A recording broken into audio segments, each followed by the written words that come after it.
Section 1.3 discusses the properties of functions.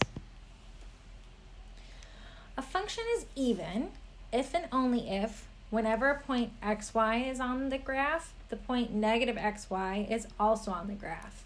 I.e., that means that f of x is the same as f of negative x because they have the same y value. This would be a graph that's symmetrical about the axis. So let's see how this works. So let's take a look at this function. This is the function when f of x equals 1. This is also known as a constant function. In this function, when x equals 2, y equals 1 is on the graph, as well as the point when x equals negative 2, y equals 1. Okay, so f of x equals f of negative x because they both have the same y value of 1. This also means they're symmetrical about the x-axis. That means if I was to fold it in half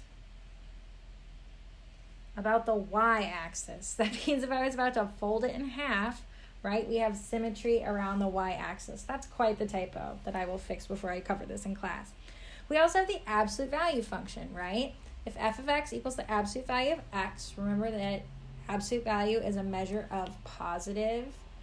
It's a measure of distance from the origin, so it's always positive. So if I'm at the point 4, when x is 4, y is 4, because it's the absolute value function. And when x is negative 4, y is also 4. Okay? A couple other even functions would be cosine, e to the x squared, and e to the negative x squared. This is an exponential function. Here's our lovely quadratic function. Aren't they beautiful? You bet if a function can be even, it can also be odd, okay?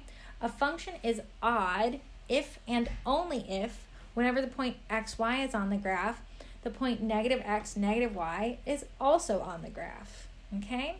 Here are some examples of odd functions. An odd function is symmetrical about the origin. So i.e. negative f of x equals f of negative x. This right here is the identity function. It says when y equals x. So when x is 2, y is 2.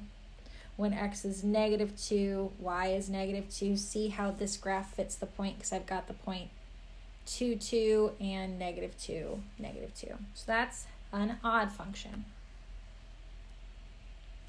In order to identify even and odd functions, what we're going to substitute for both is we're going to substitute in negative x.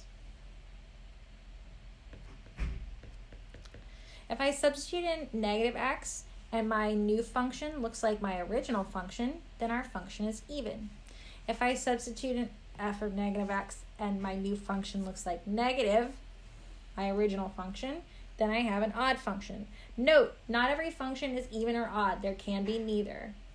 So if I have f of x equals x squared minus 5, I'm going to take f of negative x. That's going to be negative x squared. The parentheses are important, minus 5. So I have f of negative x equals x squared minus 5. Well, that's the same as f of x. This is an even function, right? It's a parabola. It's a quadratic function. It's been shifted down vertically 5, right? It is symmetric across the y-axis. Next, I have f of x equals x cubed minus 1. This is a cubic function. So f of negative x equals negative x cubed minus x. Well, minus 1. Well, 3 negatives still give me a negative, so I have negative x cubed minus 1. Okay, this isn't even because it's not the same. But if I'd had negative f of x would be negative x cubed minus 1. Plus 1, because you have to distribute that negative. So this is not even or odd, it's neither. Neither. That's an option. Last but not least, let's check f of x equals 5x cubed minus x. So I have f of negative x equals 5 negative x cubed minus a negative x. That gives me negative 5x cubed plus 5. Nope, plus x. Okay, so this isn't even because they aren't identical. It's actually odd. As you can see, all of the signs are opposite. So this would be an odd function, meaning it's symmetric about the origin.